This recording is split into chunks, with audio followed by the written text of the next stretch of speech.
শৰাইঘাটৰ ৰণত ব্যৱহাৰ এখন বিশেষ হেংদাং 400 বছৰীয়া অসমীয়া বীৰগৰাকীৰ জন্মজয়ন্তীৰ প্ৰাক্ষণত আমি দেখুৱাইছোঁ সেইখন হেংদাং যিখন হেংদাং শৰাইঘাটৰ ৰণত লাচিত বৰফুকনে ব্যৱহাৰ কৰিছিল ক'ত আছে কেনেদৰে আছে এই হেংদাংখন যিখন হেংদাঙে সোঁৱৰাই 1671 চনৰ শৰাইঘাট ৰণৰ কথা এই বিশেষ হেংদাং সুৰক্ষিত হৈ আছে ঐতিহাসিক আউনীআটী সত্ৰৰ যাদুঘৰত ৰজা জয়ধ্বজ সিংহৰ দিনত প্ৰতিষ্ঠা হোৱা আউনীআটী সত্ৰৰ যাদুঘৰত সংৰক্ষিত আছে আহোম সেনাপতি লাচিতৰ হেংদাং 6 ফুট উচ্চতাৰ আহোম সেনাপতি লাচিতৰ হেংদাংখন ৰুদ্ৰসিংহই ঐতিহাসিক আউনীআটী সত্ৰৰ ভঁৰাললৈ আগবঢ়াইছিল যিখন হেংদাং বীৰ লাচিত বৰফুকনে ব্যৱহাৰ কৰিছিল যিখন হেংদাঙে সোঁৱৰাই দিয়ে সোণালী দিনৰ ইতিহাস 6 ফুট উচ্চতাৰ হেংদাংখনেই ৰামসিংহৰ নেতৃত্বত অহা মোগল সেনাৰ সন্মুখ সমৰত ধৰাশায়ী কৰিছিল আজিও সজীৱ কৰি তোলে সোণালী ইতিহাস আমি অকণমান ইয়াৰ প্ৰাসংগিক কথাখিনি ক'বলৈ লৈছোঁ আউনীআটী সত্ৰ 1653 চনত প্ৰতিষ্ঠা হৈছে সকলোৱে জানে ৰজা জয়ধ্বজ সিংহই প্ৰথম সত্ৰখন প্ৰতিষ্ঠা কৰিছিল আউনী পাণৰ এটা ভেটি কাটি সত্ৰখন প্ৰতিষ্ঠা হোৱাৰ কাৰণে আউনীআটী হ'ল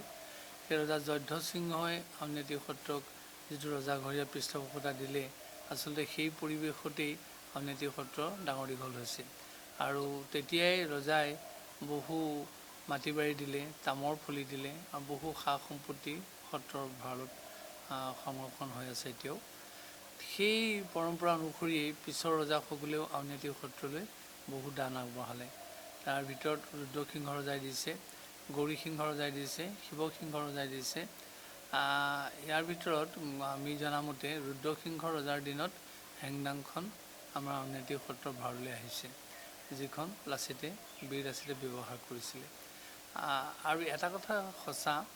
যে আউনীআটী সত্ৰই ৰজাঘৰীয়া পৃষ্ঠপোষকতাত যেনেধৰণে প্ৰতিপালিত হৈছে আৰু সেই অনুপাতে সত্ৰখনেও ৰাজকীয় মৰ্যাদা আৰু ৰজাৰ সন্মান সেইখিনি ৰক্ষা কৰিবলৈ সদায় চেষ্টা কৰি আহিছে তাৰ অনুপম উদাহৰণ এই লাচিতৰ হেংদাংখন গৰাখহনীয়াত বহুত বস্তু আমাৰ হেৰাই গ'ল এইখনো ক'ৰবাত পৰি থাকিব পাৰিলেহেঁতেন কিন্তু আটোম টোকাৰিকৈ সত্ৰ বৈষ্ণৱসকলে বা গোসাঁইসকলে ধৰি ৰাখিছে গতিকে এইটো কথাই প্ৰমাণ কৰিছে আমাৰ বহুত বস্তু হেৰালে কিন্তু তাৰ মাজত এই ৰজা ঘৰৰ প্ৰতি কৃতজ্ঞ হৈ এইখিনি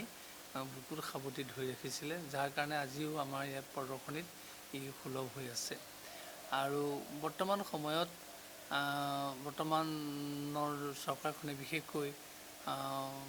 অতি কৰ্মদক্ষ কৰ্মতৎপৰ মাননীয় মুখ্যমন্ত্ৰীগৰাকীয়ে গোটেই সৰ্বভাৰতীয় ভিত্তিত যি লাচিত দিৱস পাতিবৰ কাৰণে যোজা কৰিছে এইটো অত্যন্ত এক দৃষ্টান্তমূলক আদৰ্শ আমি এই চিন্তাৰ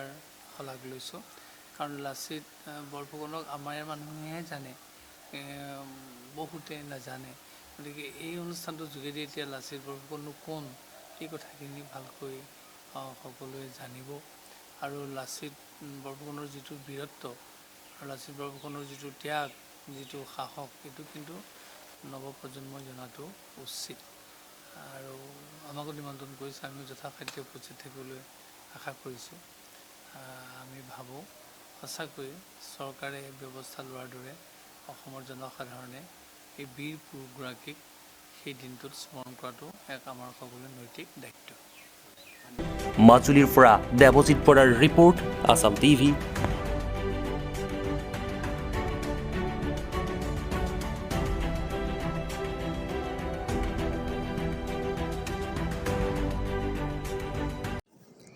এমএন ডান্স একাডেমী হৰিপুৰ পাঠশালা আধুনিক নৃত্য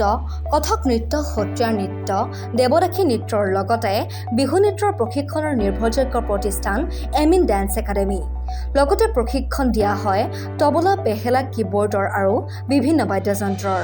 ছাত্ৰ ছাত্ৰীসকলক নৃত্যৰ বিভিন্ন প্ৰতিযোগিতা ৰিয়েলিটি শ্ব'ত অংশগ্ৰহণ কৰিবৰ বাবে বিশেষভাৱে প্ৰশিক্ষণ দিয়াৰ লগতে ভাতখাণ্ডে সংগীত বিদ্যাপীঠ নিখিল ভাৰতীয় সংগীত সমিতি কলকাতা অন্তৰ্গত সত্ৰীয়া নৃত্য কথক নৃত্য লোকনৃত্যৰ উপৰি ৰাষ্ট্ৰীয় পৰ্যায়ৰ বহুতো মূল্যায়নৰ পৰীক্ষাৰ দ্বাৰা ছাত্ৰ ছাত্ৰীসকলক নৃত্যৰ লগতে মানসিক আৰু বৌদ্ধিক বিকাশ কৰা হয় আপোনালোকৰ সন্তানৰ ভৱিষ্যত সাংস্কৃতিক দিশত সুচাৰুৰূপে গঢ় দিবলৈ আজিয়ে যোগাযোগ কৰক পাঠশালাৰ নিৰ্ভৰযোগ্য প্ৰতিষ্ঠান এমএন ডান্স একাডেমী